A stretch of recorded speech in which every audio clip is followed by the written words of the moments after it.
While I did like Phyllis, she was a lot to deal with.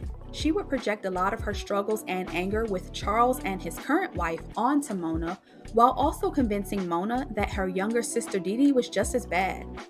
Where's that Spencer? He always makes you feel better. He's with DeeDee. Again? It's like deja vu. DeeDee stealing your best friend just like her mama stole mine. You know your daddy was my best friend. I think this heavily contributed to the resentment Mona felt towards DeeDee as they got older. And can we please talk about how smothering Phyllis was to Mona?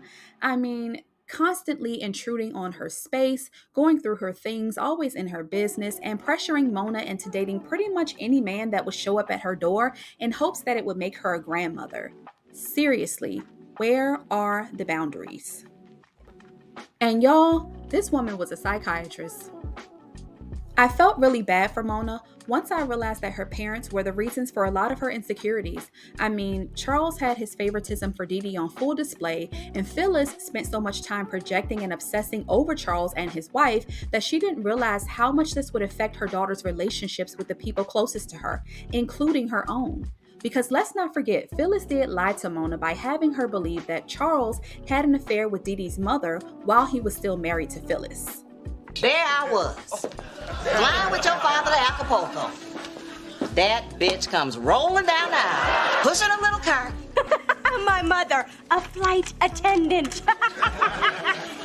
Think about it, Mona. What would Daddy be doing with peanuts? The man's allergic. Mona was upset with her mother, rightfully so, because these are the things that played into how she felt about Charles and DeeDee. So for you to lie is only hurting Mona. I used to think that Mona was a bit hard on DeeDee, especially when I saw how hard DeeDee tried to bond with her to make up for their distant and apathetic relationship, but was turned away on multiple occasions by Mona. But now I see that it's due in part to how Charles catered to DeeDee more when they were little girls, i.e., buying them both bicycles for their birthday, but only putting pink tassels on DeeDee's bike, giving into DeeDee's temper tantrums, and brought DeeDee a pony, but didn't buy Mona one. Yes, DeeDee was a brat when she was a little girl, but look at how she was treated. It's not her fault that her parents put her on a pedestal above her own sister. The least they could have done was level the playing field so that both daughters felt seen and equal.